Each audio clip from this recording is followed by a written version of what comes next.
I think, Liz, would you like to introduce yourself? You have so many credentials.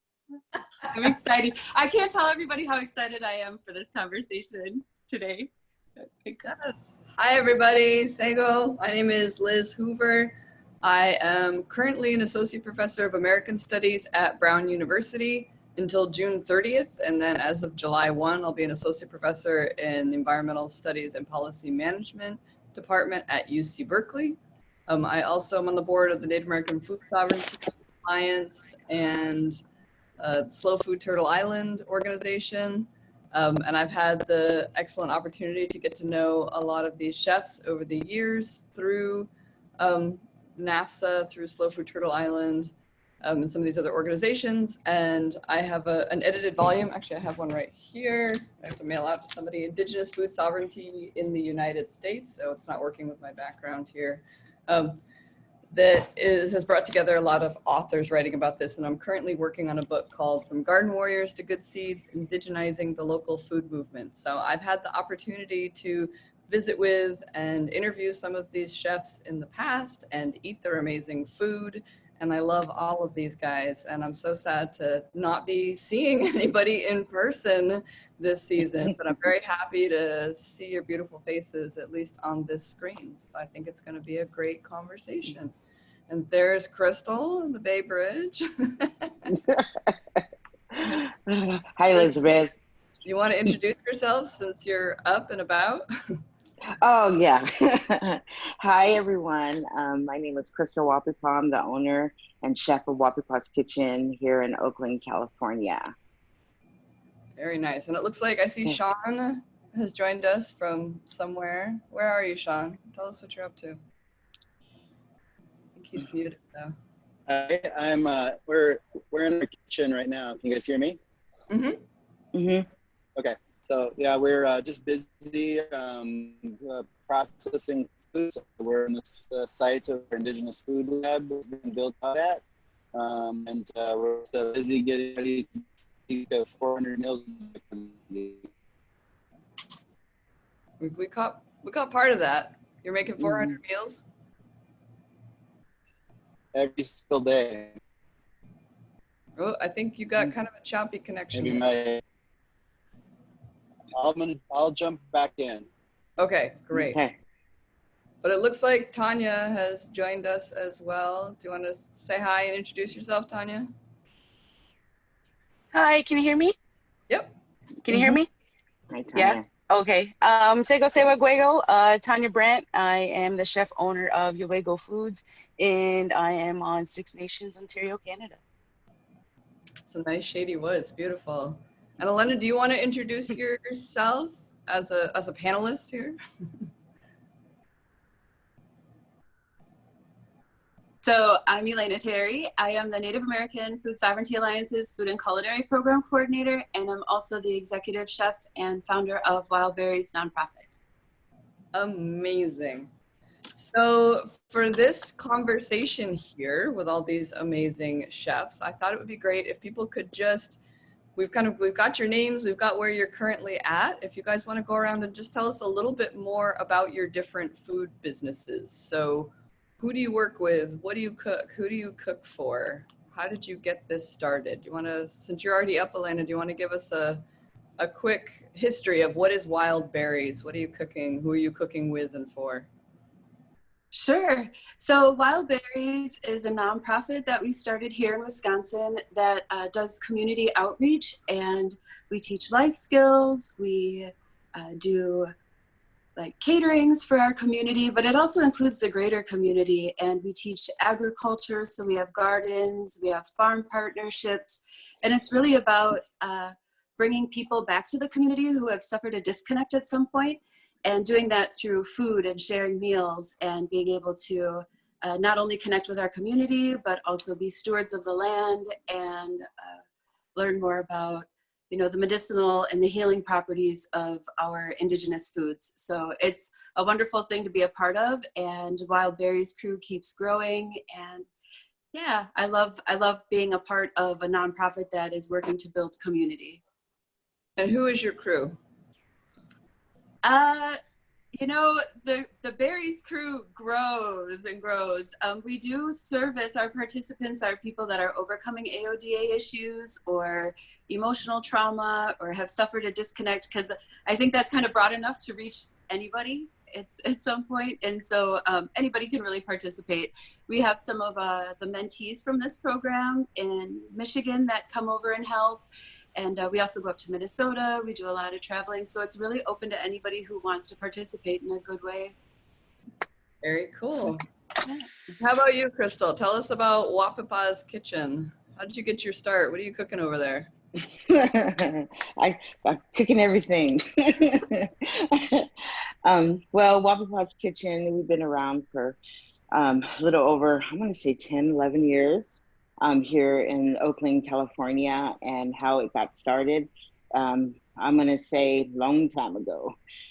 Just as me being raised here in the Native community and seeing all the beautiful traditional foods that we have in our community. And I always wanted to be an Indigenous chef and just really didn't know how to go about it. And so one thing led to another. And years later, I have Wapapa's Kitchen here in the Bay Area. It's catering. We don't have a restaurant. We only have a commercial kitchen. And it is right now, we pretty much offer a lot catering to our community. To me, that's number one. And that is serving Indigenous foods and just from different tribes, and mainly focus on one, corn, bean, squash, wild rice, things that I grew up on. I kind of stick to what I know, things that I grew up on. And just from there, everything has grown into, I'm gonna say, to a 3-person catering all the way up to as much as 1,800 people catering. And that is just catering with our community. And then from there, we, of course, we're in San Francisco Bay Area where all the techs are. And so we start reaching a lot to the tech world and just educating them about our foods and that we are here. So my main purpose is saying, hey, look, we're Native and we have beautiful foods. Just because of the Bay Area is offering a lot of different cultural foods, over 380 different backgrounds, and and just only a handful of Native chefs here in the Bay Area that's offering that. And so I think of the beauty part is to educate and let people taste what our foods are, where it comes from, and from there it's just been a little whirlwind journey. Now, there was like an incubator organization that helped get your operation off. Oh, right? yeah.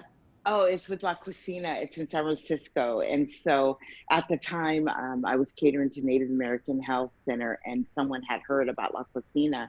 That means like the kitchen, and it helps low income people of color build their businesses, where you have different mentors that had worked with different like celebrity chefs, and they have like all these different restaurants in San Francisco, high-end restaurants, I guess you could say. And then from there, I got accepted, been endorsed by Native American Health here in Oakland, and then just went to the program, and we're step-by steps where you build your logo, where you build your brand, you build like everything, that how you visualize that you don't have the opportunity. And especially I utilize all those opportunities when I seen, okay, first starting out as a catering business, in you have a little background of business, but as also everything kind of everything is in different pace. Like every 2 years, everything changes.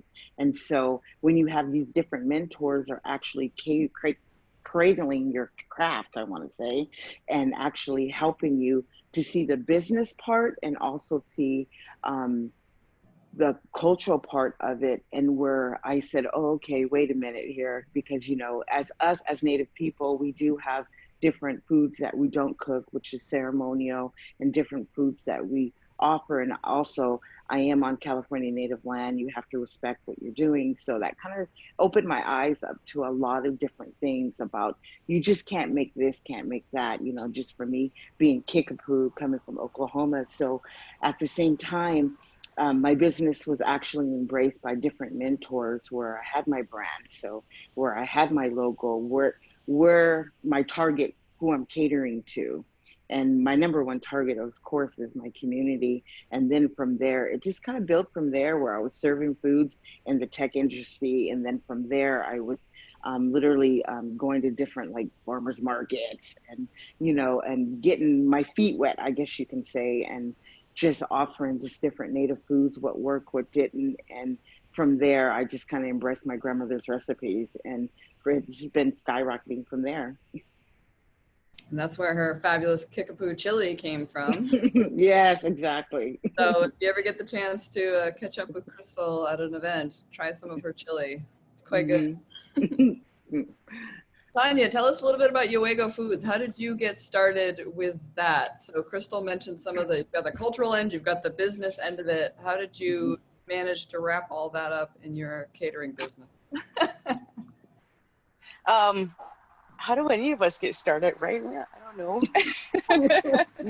You just keep moving, you keep getting jobs, people ask you to do things, and eventually it's a career, I guess.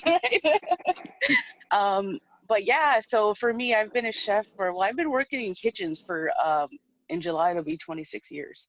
So I just loved it, right? I loved being in the kitchen. It seemed like every job I got in high school and everything, like they were always somehow in the kitchen, and I just kind of kept doing that. So when I became a mom, I took off work because I realized I couldn't work in kitchens anymore. I wasn't going to be driving an hour to my job. I wasn't going to be there for 80 hours a week, and I knew I wanted to start a family, so I came home and started working in a restaurant here. Then when I had my kids, I wasn't working, but I had always been like cooking for stuff, right? People would ask me, oh, can you make this for like a feast, or can you make this like a family dinner's coming up? Like, so there was little things that I was always cooking anyways, and a lot of baking. I've done a lot of baking. So when I started going back to school after I became a mom, my first boy was about a year old. And a friend of mine who was a chef at the last restaurant I was working, his name is Clint Atkins, was starting a catering company. And I helped him with that. So we made a pretty good team. So we were doing up to about 400 people, meals and some conferences and stuff.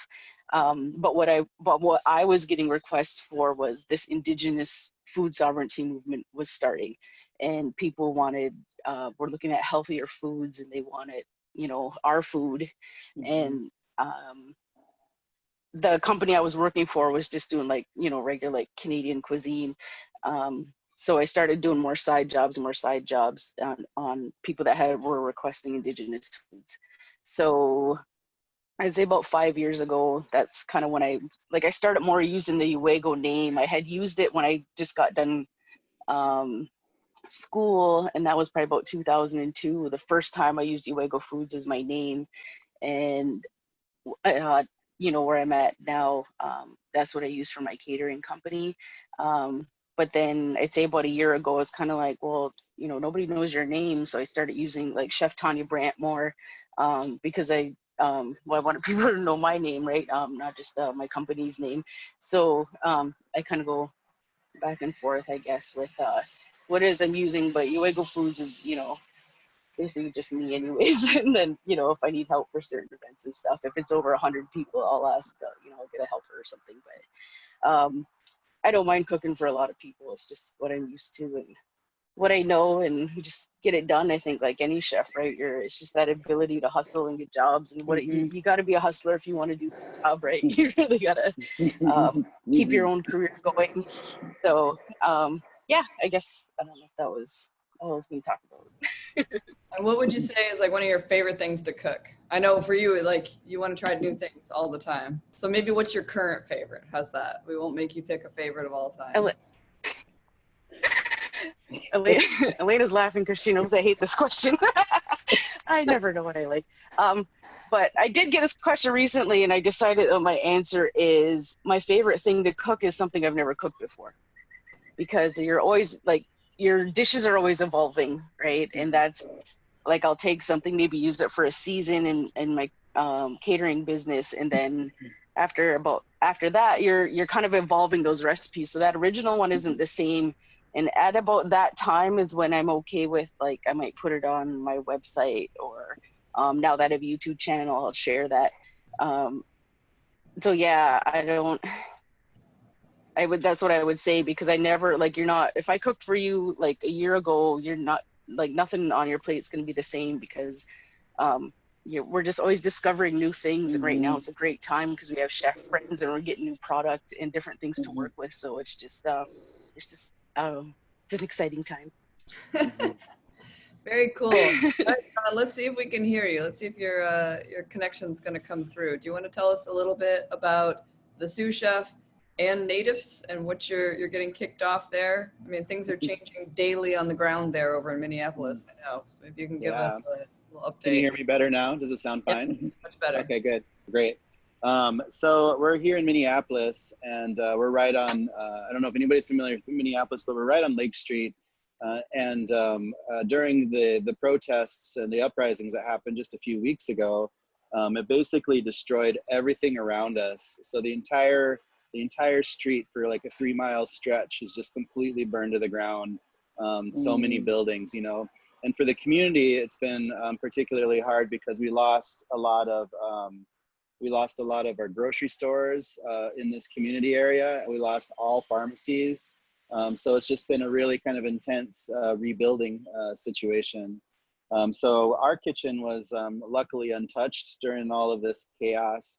So we were able to motivate and move really quickly to get our kitchen set up to just help. So we quickly found a partner and some grant money to start pumping out 400 meals every single day, doing what we do. So we're just making indigenous healthy foods every day for this community. So we've been literally going through about 500 pounds of hominy that we're making from scratch every single day. We're able to use some of this grant money to help support some of our local growers, which is great too, because everybody's been suffering because of the coronavirus, which killed all the restaurants in the city. So we're just in a good position to use this kitchen for good right now. So we've been in transition. So this kitchen that I'm in right now, we're going to be moving into this as kind of our first phase as Indigenous Food Lab, which we're really excited about. Originally, Indigenous Food Lab was going to be a nonprofit restaurant that people would be able to come and try, and have a classroom kitchen attached to it to be able to teach about Indigenous curriculum. But because of coronavirus, it's not safe to open up a dine-in restaurant right now. So we're kind of phasing into a different situation. So we are taking over this production kitchen so we can do the work like we're doing right now, help out community and just pump out a ton of free food.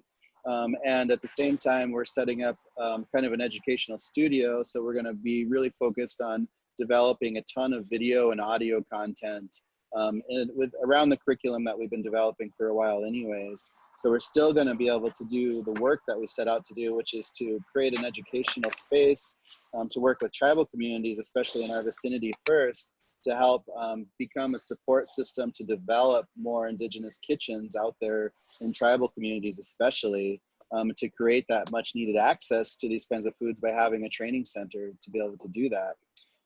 And this actually makes us more replicable, so we could actually develop this model a lot faster than developing the restaurant model, because it's just much less expensive without the restaurant piece attached to it at the moment. And when it becomes safe to open restaurants, you know, we're still going to continue on that path and to be able to help open up Indigenous restaurants basically everywhere we absolutely can. So we're just in a really good position right now, despite all this chaos going on and all the COVID stuff, to be able to just pivot and do the work that's necessary and just, you know, just play our role in what we think we can do to be impactful. So Sean mentioned a little bit about how this COVID pandemic and other kinds of rapid changes in our environment have kind of reshaped some of the plans and the business plans of all restaurant and catering businesses. Why don't you guys, if you could just mention briefly, how has this impacted your business, your cooking, and how have you come up with ways of working around that? You want to get us started off, Elena?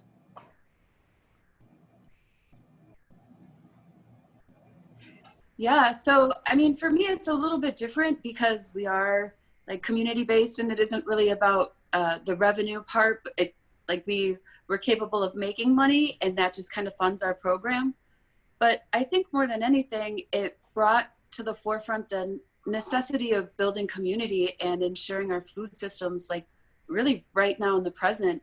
So we almost collectively talked with some of the mentors here in the program also about, you know, where normally we are the last kind of voice and we're representing these amazing ingredients and all the work that has gone into providing those to us in a way that they'll be well received. So we kind of all said, now we have to like shift our focus and support those growing efforts so that, you know, in the months to come, we'll be a little bit more secure with our food sources. So like when the pandemic hit, it was all about pivoting, and we kind of immediately supported the efforts of the seed keepers and the growers and making sure that those resources got out to the communities. And really for me, I've just kind of been a contact person to make sure that I can get those resources to everybody and be as helpful as I can for, you know, my peers who were in this, not only in the pandemic, but also in this very unique situation with the pandemic, where not only do like our businesses thrive on being able to interact, but, you know, we really do. And being able to have these times when we're able to get together, I think that was the hardest thing to have to process, that, you know, the healing part of, you know, our work is being able to get in kitchens and do that work and provide meals for the community or for each other.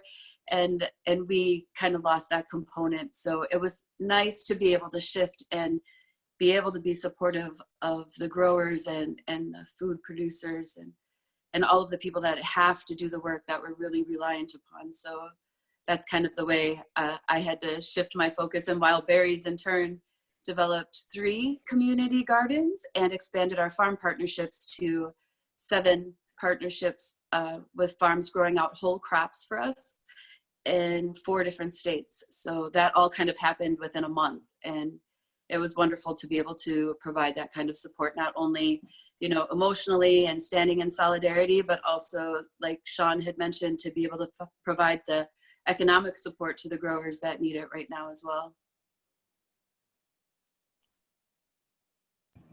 How about you, Tanya? How has your business been impacted by this COVID situation? I don't know. I just live every day. I'm always busy. So it was scary though. It was scary because I think just about everybody that I knew within a 24-hour period, every job they had was gone. Right. So I think that was a really scary moment for all of us, and not knowing what it was we were going to do next. So me, what I've been doing though is I kind of got a job for one of the factories down here. I do their lunches.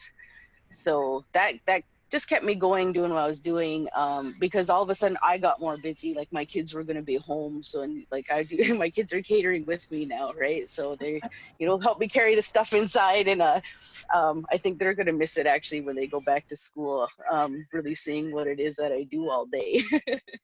So it's a little different for me because I have to do that out of like my home now, because normally when I cater, it's on location. So I don't have my own commercial kitchen. If I do need a kitchen, like I'll rent one, like for a few days, or just depending on what the jobs are going like. So yeah, I've still been doing stuff at home, but I mean, with like homeschooling and all these things, I just think we've all still been busy, just busy in different ways, right? So like Elena said, everybody's gardens are way bigger this year, right? My yard is amazing.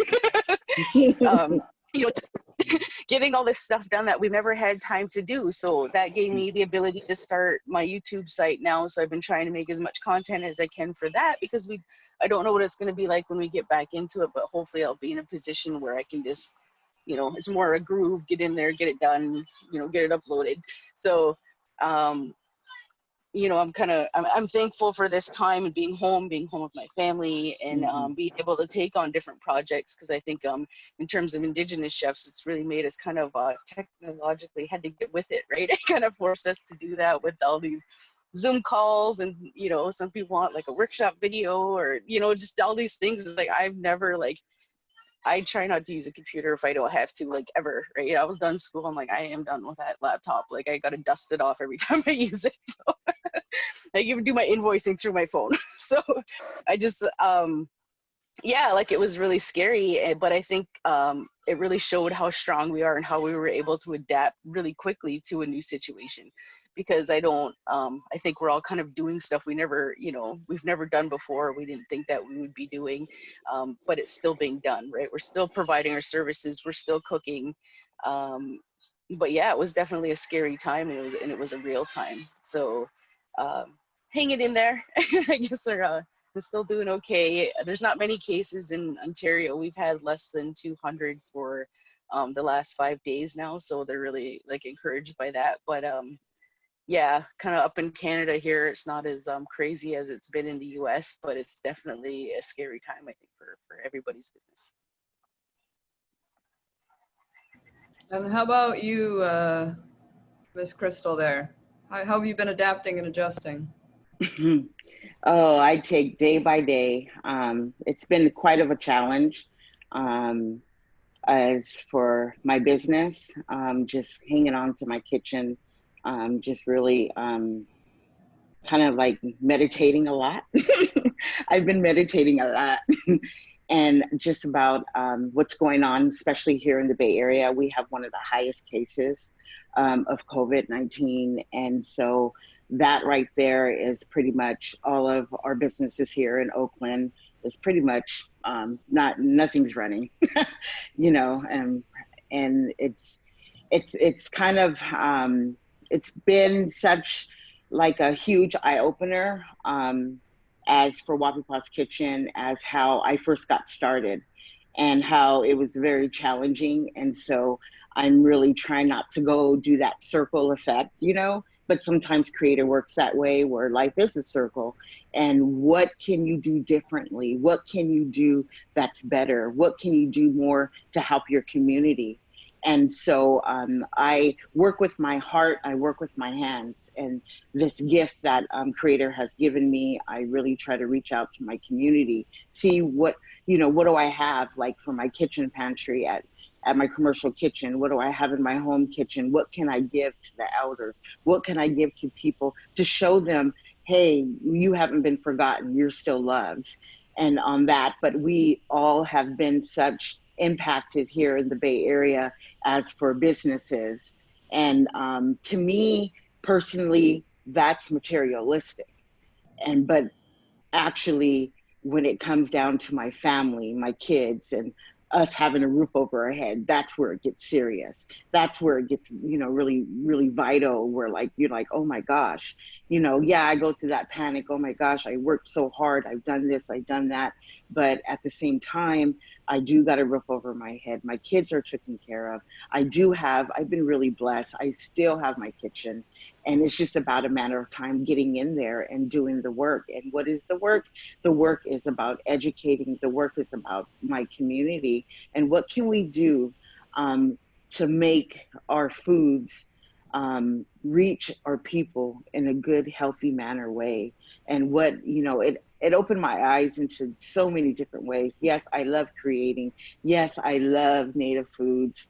It reminds me, it brings the happiness. I love going out to the ocean. I love, all these beautiful things. But at the same time, I feel that creators telling us to, chill and to keep calm, it's always going to be there. It's just about how you're going to go there. And there's a saying, it's okay to be confused. And it's okay not to know where you're going, but at least you better have a destination point. And my destination point is, yes, to get into my kitchen and to do what I love and do what I've been working so hard many years for. At the same time, to feed my community. But we pretty much do it once a week because we're so limited. We're limited on everything here in the Bay Area.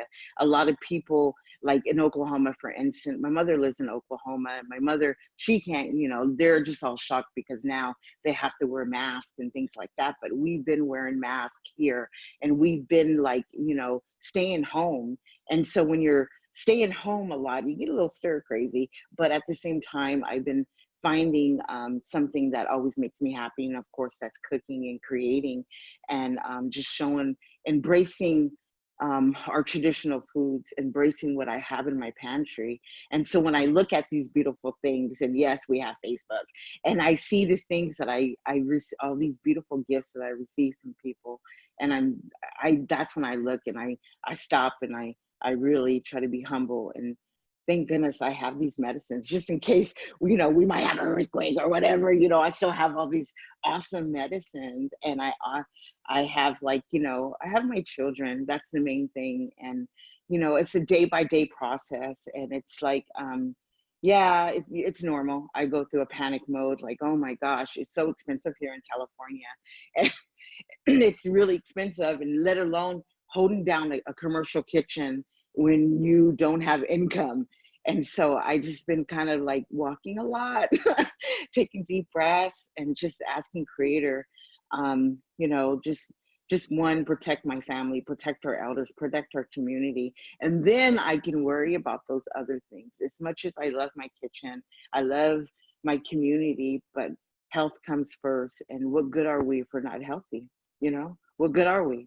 And at the same time, educating myself. It's been a long road. It's been something that I believe I've been blessed of my business and of having my family work with me. Those are the things that comes first. And I know if I feel that I am on the right path. It might be taking a little break right now, but at the same time, I've been gifted some grants to hold down my kitchen, thank goodness, but for how long can I get in there? First, all my caterings had got canceled. We had moved them as far as to December, but the reality is we're in a crisis, we're in a pandemic. And so it's been like, okay, should we go back in? Should we do prepackaged meals? Should we do this? Should we do that? And so time will come day by day. And so right now I'm just enjoying, I got to literally spend a lot of time with my daughter. She just graduated out of high school, and then so I've been dealing with that part. I've been dealing with, on my own health, and just kind of embracing my craft and embracing just different things, talking to my mother more, talking to my family more.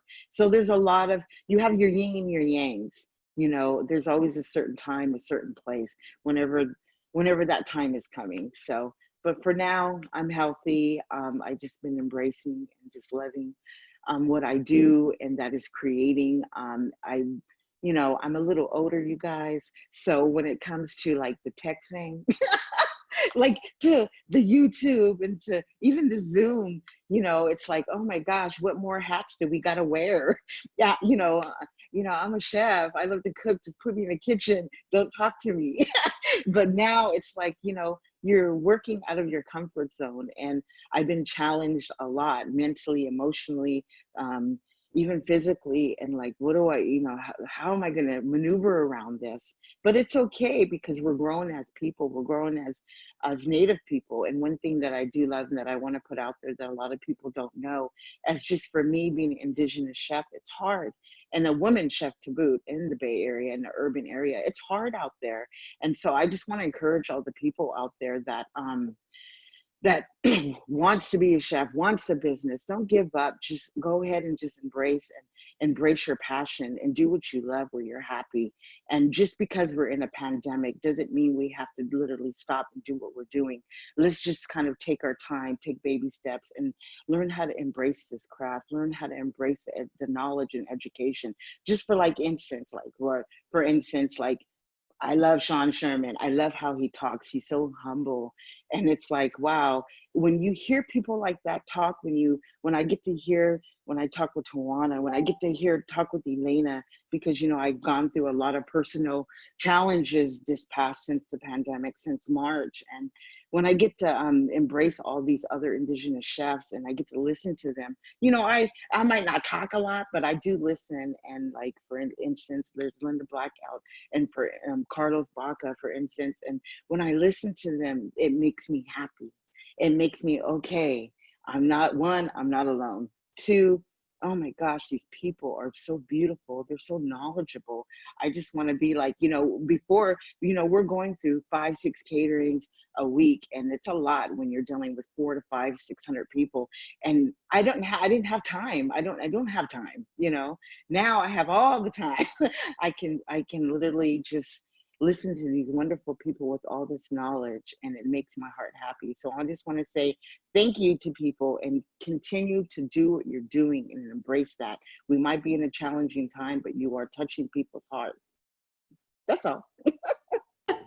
That's all. Beautiful. Courtney, I see your question up in the Q&A. If other people have questions for the panelists, feel free to type them into that Q&A section that's at the bottom of your screen, or put them over in the chat box. So Courtney, we will get to your questions shortly. But first, the last kind of theme I want everybody to touch on, and we'll start with Sean. You mentioned this as kind of the function of natives. But I wanted folks to talk just a little bit about what kind of mentors have you had or you wished you had, and how do you try to work mentoring into your business, your operations, what you're doing now? So obviously just a little tiny question there, but Sean, if you want to kick us off, and again, you mentioned a little bit about the function of natives, but if you want to elaborate on that a little bit, that'd be great. Yeah, so we're really focused, our two main focuses are creating access to Indigenous education and creating access to Indigenous foods. And I think it's going to be really important to train not only people who are really well-versed in the kitchen around these kinds of foods, but just trying to compile a place to help preserve a lot of this knowledge when it comes to Indigenous knowledge out there. And we really think it's going to be important to be able to share and to find more teachers to work along with us, and to support, people who have expertise in different areas of things, because there's so many wonderful people within this movement, and, just giving an opportunity for everybody to preserve their knowledge for this next generation of people coming through. For me, it was difficult in the early days of when I started studying, because there wasn't, I would always tease that I couldn't just go and buy The Joy of Native American Cooking, right? I use that joke a lot, but, it was hard to find a lot of the information I was looking for, and I had to look in a lot of different areas, so researching ethnobotanical studies, and researching historical studies, and talking with academics like yourself, talking with other chefs, and just trying to figure out, what it all is. And I think that we've come such a long ways over such a few short years as a group as a whole. And I feel like we're just barely scratching the surface. There's so much more knowledge to uncover and share and to learn. There's so much creativity to be had. And there's just so much evolution that's going to happen with all of this as we grow forward. It's really going to take a life of its own. But it's going to be really important that we really focus on training people to be experts in different areas, so they can continue to pass that knowledge down, and to create a whole new generation of mentors to be able to help us out. And that's kind of the vision that we have, is being able to set up an educational system that we can replicate and put in cities all over the nation to help out tribal communities especially, and to really kind of help propel us into a better future. I look forward to watching it grow. It's going to be amazing. And Elena, you touched on this a little bit in your description of wild berries and kind of the function of wild berries, but do you want to talk at all about what kind of mentors did you have that led you to want to start a mentorship cooking program? Yeah, I mean, I think that, well, I was always in restaurants, and then I was a traditional cook, but I never really thought like to combine these two worlds. I always kept them very separate. And then there just kind of started to be where I wanted to cook more Indigenous food more frequently and for more people. And then all of a sudden, NAFSA had this opportunity for the chef mentorship program at the Food Summit, which I always wanted to go to, but, working in a restaurant, I was at sometimes 75 hours a week, and I was never able to take that kind of time off to go to a food summit. So I just made this decision to go, and under NAFSA's initial pilot mentorship program, where I met Sean and Tanya and you, and just this wonderful group of people, Loretta, Arlie, and it was such a nurturing environment. And there was, being in restaurants, oftentimes there's a lot of ego work, and this community, like, everybody walked into the kitchen, and aside from some people who weren't really involved in the cooking process, it was such a unified effort to feed everybody and to do it in a way that, like, we were taught growing up, that, you know, you cook with intention and you cook with feeling and love, and that goes into your food, and it nourishes more. And just having that mindset universally throughout the kitchen, with so many working hands in the food, but it was the way, like, it was the way that it was in the kitchen. It was such a beautiful thing that I thought I wanted to bring that back to my community, and that started Wild Berries. And then Tanya and I actually went, because Sean was one of the mentors in the initial program. We went to the East Coast Summit to help support, and then Crystal was there. And it's just like the ripple effect, and how many, when you think of the way we learn, like what Sean was saying, and sharing knowledge, and just being able to expand that base and provide that for our communities, and having this like-minded effort where we all have different opinions on how we approach our food, but when we stand in solidarity, it's a really strong message that gets put forward. And I think that all the mentees that have come into the program, and that the chefs, I mean, I entered the program as a mentee with all this experience in my mind, you know, but I felt there was so much more to learn, and I wanted to learn as much of that as I could, and be in this, you know, in the same environment. And I think that, you know, then we went on to Taos, Tanya and I, and then we went to Pokagon, where we all kind of unified as, you know, the chef mentorship program, and being able to, you know, work with Arlie and Brian Yazzie, and just like Joseph from Canada. I can tell you that I'm a fan of everybody's. I'm always like, oh my gosh, I can't believe, like, I get to work with this person. And I think that there's just so much knowledge sharing, and in such a positive way, that it's something that I just can't help but want to be involved in. And so even when the pandemic set in, we kind of got this idea to do the CHAP challenge. I mean, all of you were involved in helping me execute that. And just to be able to see the interaction in such a positive way, the supportive comments and the encouragement, like, that is what this community has been able to provide. And, you know, I personally am so grateful to be on this journey with such amazing people, you know, and you all inspire me in such amazing ways that, like, I went home and I started my own program. So thank you for, you know, being just on the path that you are in such a good way. And I just want to take a second to tell you that you know, it's seen, and it's not only seen, but it's felt, and the food that's prepared and the way you do it all, like, you're just amazing. So in a nutshell, Liz. Delicious nutshell. Tanya, did you want to touch on mentorship at all? Yeah, I think in terms of mentorship, it's a little different here in Canada, because every like Indigenous chefs are kind of going it alone in their areas, and like there's not these awesome organizations like NAFSA and like even the Intertribal Agriculture Council in terms of helping us and even putting on events like this. So for my mentorship, really was just, you know, people, they have a question, approach me, right? Just ask me about stuff. I love talking about food, and if I don't know, or if it's not a specialty of mine or from an area of mine, I might refer like to one of these other chefs, or somebody that can help them in their area.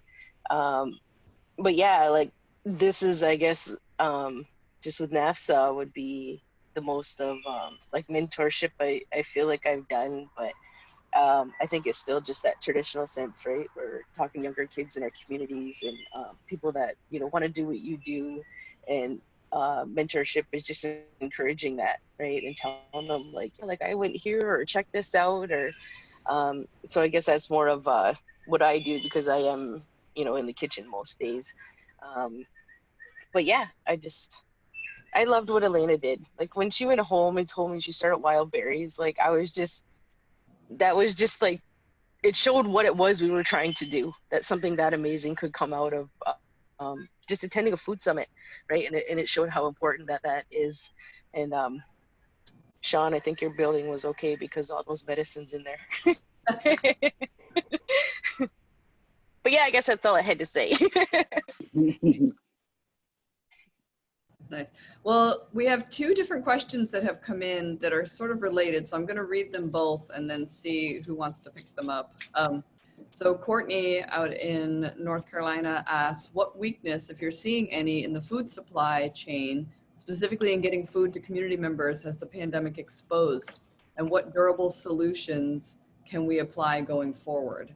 And then one of our Facebook listeners had a similar question. Do you think interruptions in the food supplies we are seeing is going to help in getting more tribal governments to really see how important for us is to raise and grow our own food? So I don't know who would like to, rather than just sort of putting you on the spot one by one, so Sean's got a suggestion there. What can you say about kind of what this has illuminated for the food supply? And do you think communities and tribal governments are going to start thinking about food differently as a result? I think this whole situation, especially with COVID, has really shown us how vulnerable our food system is as a whole, as a nation. I think it's already been systematically broken from the very beginning, especially for tribal communities. And a lot of our work from the very beginning was addressing these issues to start with. But I think it makes it even more important today as to why we need regional and local food systems in place, especially within tribal communities. You know, because we need to have control over our own food to really be able to, you know, just to have the power to know that our people and our communities are going to be fed and have nutrition that's going to be much necessary out there. So I think right now, especially because of the reliance on a lot of large industrial food systems and you know, getting a lot of the commodity staples and pieces like that, it's, you know, we're not getting the nutrition we need, and we never have been, but it's even worse right now because we need to figure out systems where we can be growing a lot more community gardens that can be supporting our community centers or community food pantries. We need to have a lot more permaculture understanding and education on how we can just grow food in our communities. So we don't have to be wandering around the woods or the desert looking for food, but we can just like, you know, put a food landscape around us to be able to pull from that. But it's even more important that we need to have trained kitchens that can process these kinds of foods, because it's one thing to just open up a box of something and throw it in a steamer or a microwave or an oven and warm it. That's not cooking. You know, we need to understand, how do we process wild foods? How do we process things like dried corns and beans from scratch? You know, and it's not that hard, you know, because 25 pounds of dried corn can turn into 75 pounds of hominy within a day, right? You know, so we need to really consider at this time why it's really important for this education to be out there and these systems to be out there to be able to address this, you know. So this is a great time to reset, but it also kind of shows us like how we have to move right now. Like the time is now, because this can happen again. And, you know, like this situation with COVID, it's probably going to get worse before it gets better.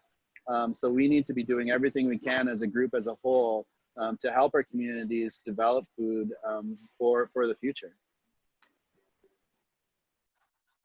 Thank you, Sean. Does anybody else want to address kind of what you've seen as the weaknesses in the food systems that have been brought to light by this situation? And are your communities or are your governments taking this situation more seriously or thinking about it differently as a result? Does anybody else want to touch on that?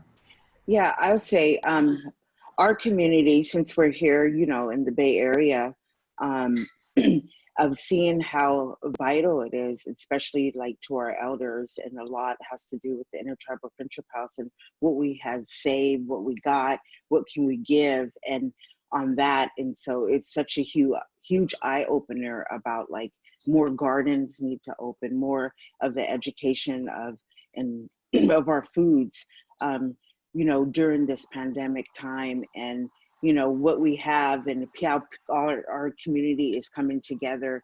People are coming from up north, people are coming from up south and giving things for our community. But just like what Sean said, it's just kind of like reset and actually figure out what's going to happen next, because you know this is not over. Definitely it's not over. Anybody else before we move on to one of our other questions? Oh, Elena, go ahead. Yeah. I just wanted to say, and I touched on it before, but we all do work with seed keepers and, you know, promoting the growing of our ancestral seeds. And I think it's been a beautiful thing to watch. And it's almost like they're showing up to represent, and the rematriation work that has been done, it has all been laying a nice foundation for what we will be facing and getting these skills out there. And I think that, you know, this movement has brought a lot of awareness to tribal governments, but it is unfortunate that we have this heavy reliance still on the federal subsidies and getting that food out to our communities. Although it's a wonderful immediate answer, there is no better solution than teaching these skills and getting our ancestral plants back home to nourish the way that they have for centuries. And I think that, you know, seeing more of these gardens come up, seeing more people actually dedicated to learning and wanting to be successful, because there's a huge difference between planting a seed and wanting it to thrive and caring for that, you know, in a way that it will provide for you. And I think that that is good, but it is something that is going to have to be on an individual investment. And I feel that lately more people have been getting drawn to that part of what we did historically and providing for our communities, and really making it more of a community effort and not an individual effort, and seeing those effects starting to come out and into fruition. And the advocacy that's been done previously to get us to this point has gotten us, you know, enough of a voice to start making changes. So, you know, all of that work up until this point has kind of started, but it is alarming. And, you know, even on our end, when we expanded our farm partnerships, it's because we know that there will be issues with the supply. And, you know, when you talk about nutrition and what those, you know, commodity disbursements are, it's not nutritious for us. And we have historically proven that it doesn't have nutritional content for us. And so, you know, relying on that for long-term isn't something that is even a, you know, a possibility. We really need to take control. So I hope that this is inspiring, because a lot of beautiful things have come about since, you know, there's all this rough stuff that we have to deal with in our lives today, but then there's this amazing, beautiful stuff that's happening. Sean, what you're doing in your community to help, you know, Brian and Tanya and Crystal, everybody's, you know, from the seed keepers to the chefs, the producers and growers. It's just amazing to see everybody kind of come together and move forward. And this is what really needs to happen. And what can we do to support each other in our communities to make this happen? You know, it's been, I've been trying to focus on the most beautiful things that have been happening, and there have been so many and inspiring things. And I really feel that this is a time that we can strengthen and grow our food systems as long as we invest in that. And you know, seeing so many amazing people make that investment is really inspiring. Amazing. So Sherry, oh, go ahead, Tanya. No, I was just gonna say, because how my mom runs Mohawk Seed Keepers Garden, so there's definitely been a huge influx and interest in people wanting indigenous seeds. I can see, just even in my community, you can see how, I don't know if it was a rush or people were nervous or what it is, but they did want a garden this year, and just at the time. So yeah, we were able to give out like a seed packets, and we gave out to our community. One of the reasons was because our community, we actually shut our borders down, and anybody that wasn't from here wasn't allowed to come in unless you were like a delivery truck driver or service person, or somebody from outside the community that worked on the community. So we gave those out, but now there's this dialogue with those families that are following their seeds and showing us what's going on in their gardens. So it's really that people are gaining that knowledge now, because a lot of times we went, oh, I need a book, or I need to check online, or I need somebody teach me how to do this, when at the end of the day, just doing it is what's going to teach you, right? So that's what has given a lot of people that ability to do that this year, where they're like, you know what, I got the time to sit home and babysit this and love it, and give it that good energy and watch what happens, and giving them those good feelings that hopefully it's going to encourage them next year to continue, right, to keep doing this stuff. And yeah, I guess that's all. We can keep it moving. Ella doing awesome work. So Sherry wrote in from the Pueblo of Zuni. She was interested in the CHOP challenge. She said she started volunteering at an emergency food pantry. There's been mass produce boxes, and I think it'd be awesome to have a Pueblo CHOP challenge, how to organize and how to gain more outreach for the pantry for long-term distribution for the community. So if anybody would like to comment on how Sherry can get a Chopped challenge and be thinking about more long-term distribution.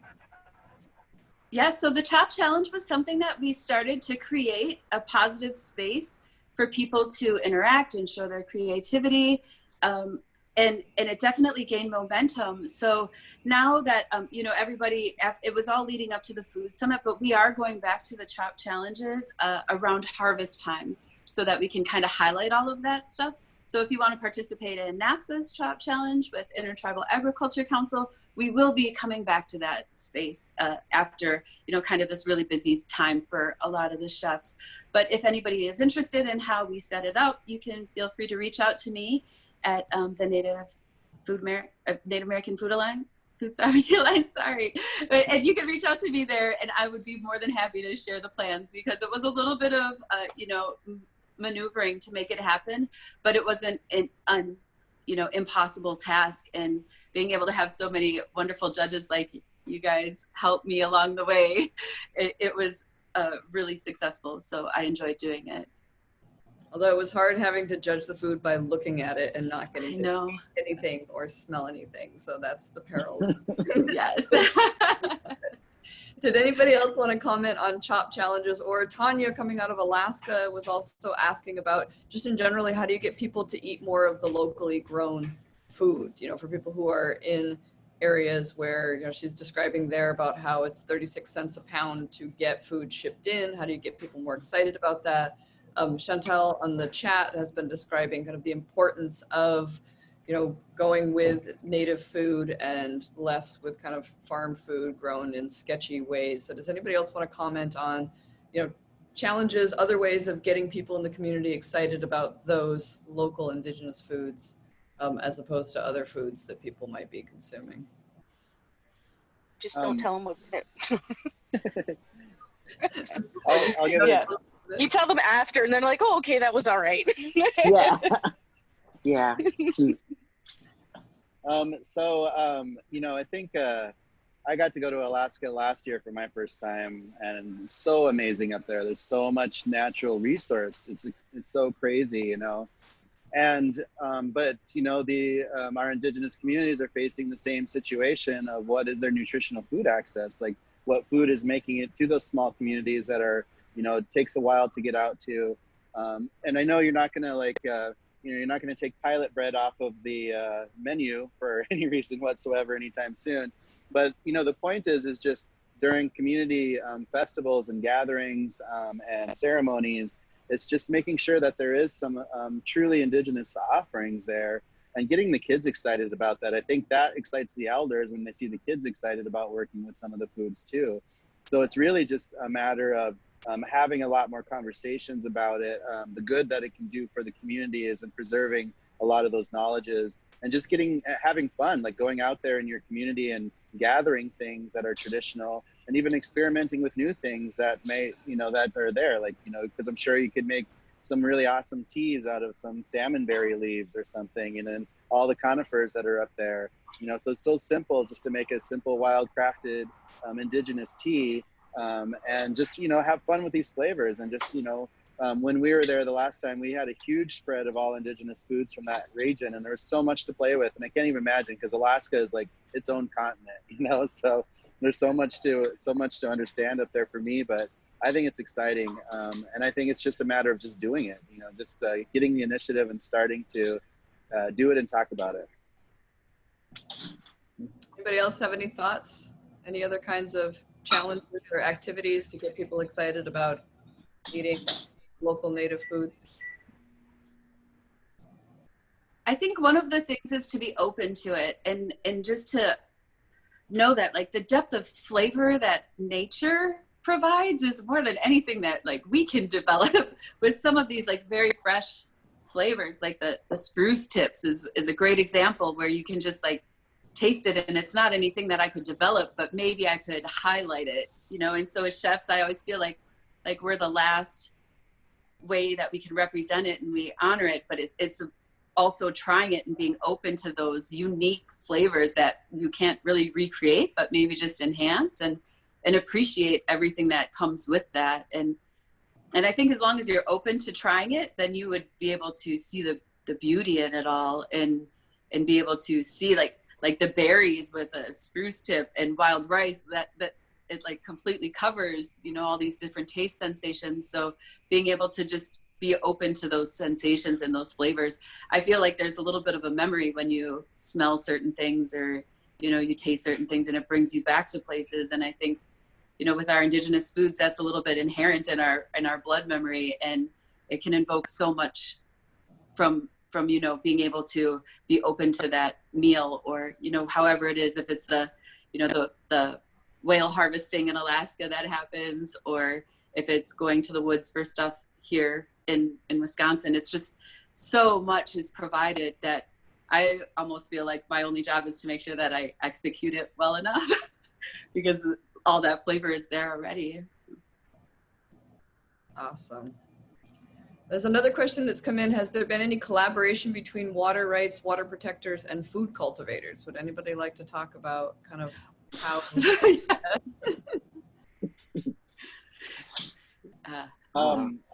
We've done, obviously, you know, Winona LaDuke's here in Minnesota, so we've done an immense amount of collaborations over the years. We've had quite a few annual gatherings and dinners to feature a lot of foods, and you know, her group has been doing such a great job up there, and a lot of the efforts around White Earth, you know, and just the coming together at the Indigenous Farming Conference every winter.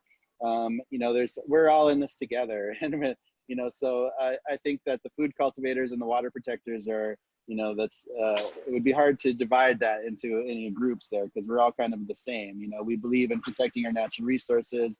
We believe in seeing more indigenous food purveyors and providers and growers and suppliers out there. So like, we're all in this together. It's hard to grow healthy food if you don't have clean water to put on your crops or to support your wild rice plants. So yeah, very important. I know Bold, Nebraska and the Ponca folks out there have been working to fight the Keystone Pipeline, similarly planting some of that Ponca corn in the path of it. So yeah, I think that's an important union of folks. So our buddy Charles Catchpole, who makes really good salad dressing, you guys, has submitted a question through Facebook. For some of you chef folks, and this is really kind of an issue specific to chefs that a lot of us home cooks don't have to ever worry about or think about. In good times, when catering is going well, do you have issues with pricing? How do you deal with the calls wanting traditional food, salad, entree, desserts, drinks, but my budget is $12 per head? So how do you figure out how to do pricing for traditional foods, which you can't just buy bulk and slap on a plate the way that other caterers might be able to? Anybody want to address some of that? How you convince folks that this food is more expensive? I know, Tanya, we've had some discussions, or Sean, you probably have to deal with this quite a bit. Yeah, I can just say how we've done it.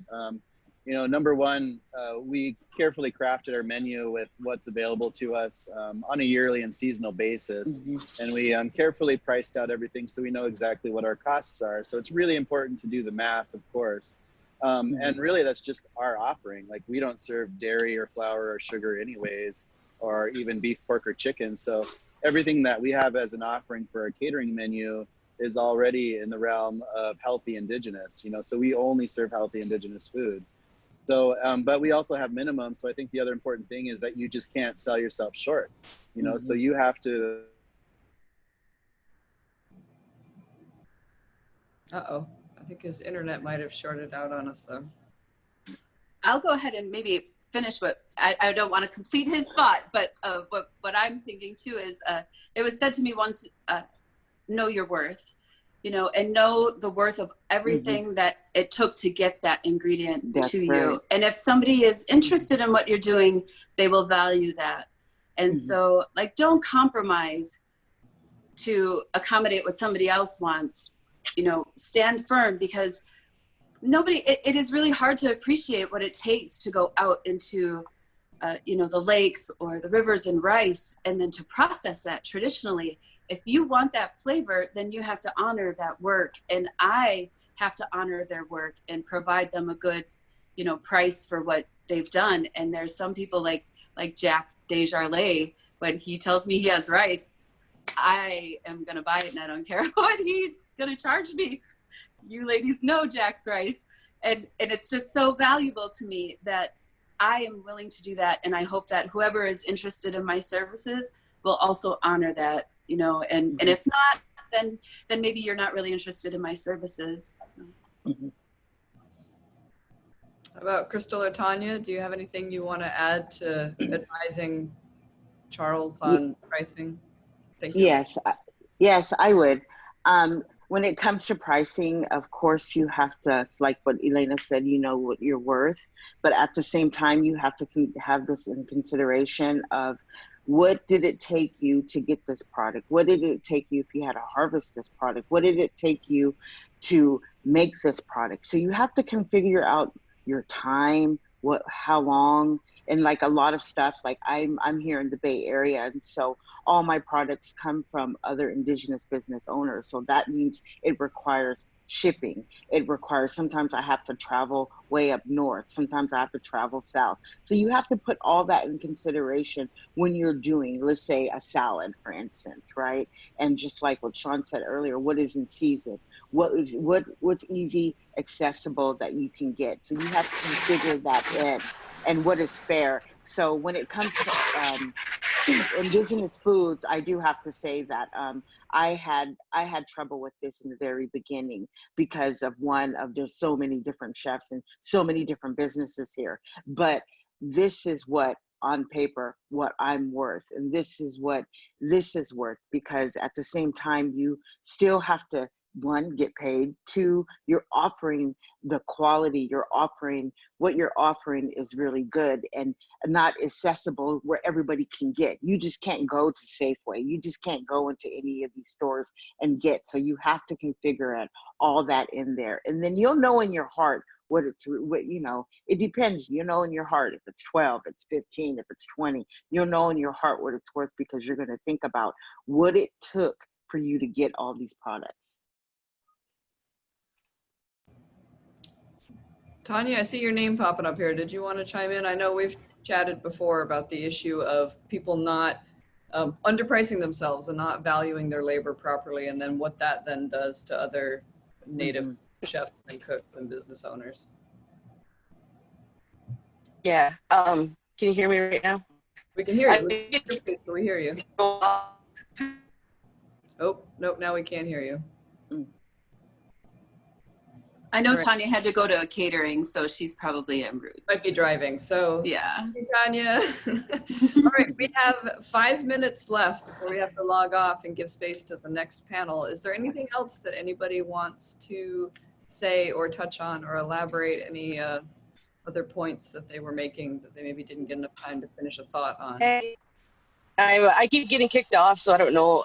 Quickly, I'll try and touch on it. Yeah, definitely know your worth. That's something really I have to strive a lot of, because I work with a lot of organizations. I got to tell them the days of a $10 meal are gone. You need to fix your budget, right? And it all need to do that community work to get on a scale, because that's something that I've always been really passionate about, is that's how do we charge? Like, if you're okay with, charging a home chef that's catering for you, knowing their employees are only making like $10 an hour, where it's $15 an hour minimum wage where I am.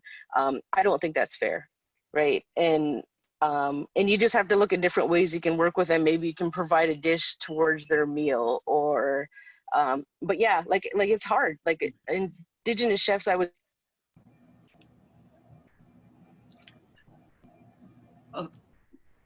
We lost. Hey, yeah. I was just gonna say, Indigenous chefs probably give away thousands of dollars of food every year, right? Like we really do.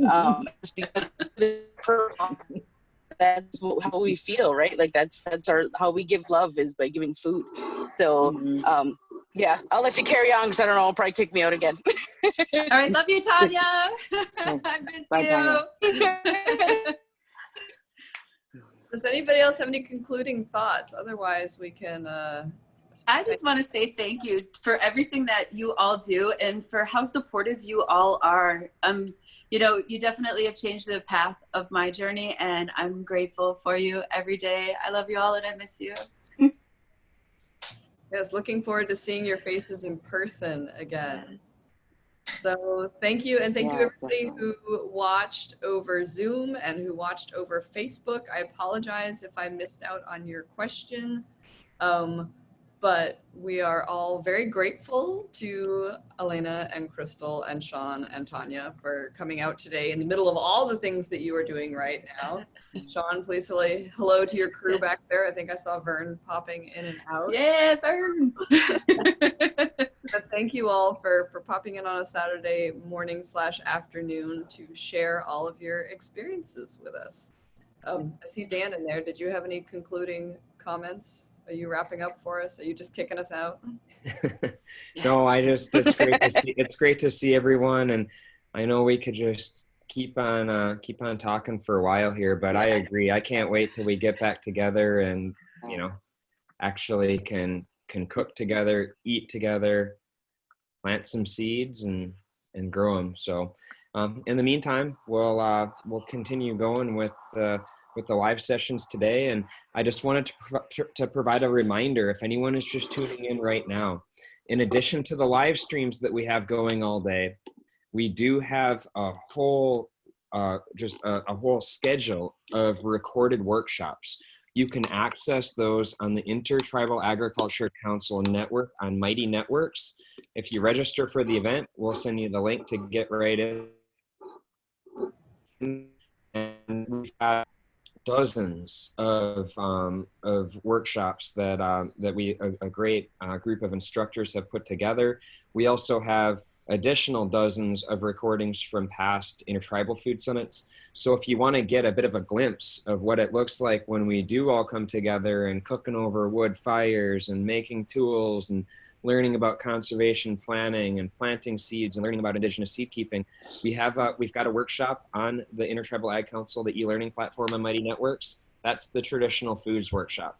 Otherwise, all the content for this event is on the virtual Intertribal Food Summit workshop. My email is dan@indianag.org. Send me an email if you're having any questions on it. And Dan, do you want to just put the link that you were mentioning in the chat so that people can just click on it? Yeah, I'm gonna. Cheap. Yeah, so you can check that out. But we if you register for the event, and I will put that. Let me just quick put that link here in the chat. If you register, there's more information on how to get into that platform. But the great thing with that platform is that we're continuing to build out more content, and this is just part of an ongoing initiative that we want your stories too. So that's the last thing I'll just conclude with. We do have our grower challenge, our farmer, our grower and our rancher challenges and youth challenges are all open right now. You got till tomorrow to submit on the grower and the rancher challenges. So share what you're doing, share what you're growing, any innovative techniques that you're using. We've got great prizes. We have planting sticks, cooking paddles, an elm bark basket, and we even are throwing in a butagan or a kaniga. It's a corn mortar. So great prizes. Please enter that contest. And with that, I think we'll get concluded with this panel. Please join us at 10:30 Mountain Time for our next panel on Indigenous seed keeping. So we will see you soon. Thank you.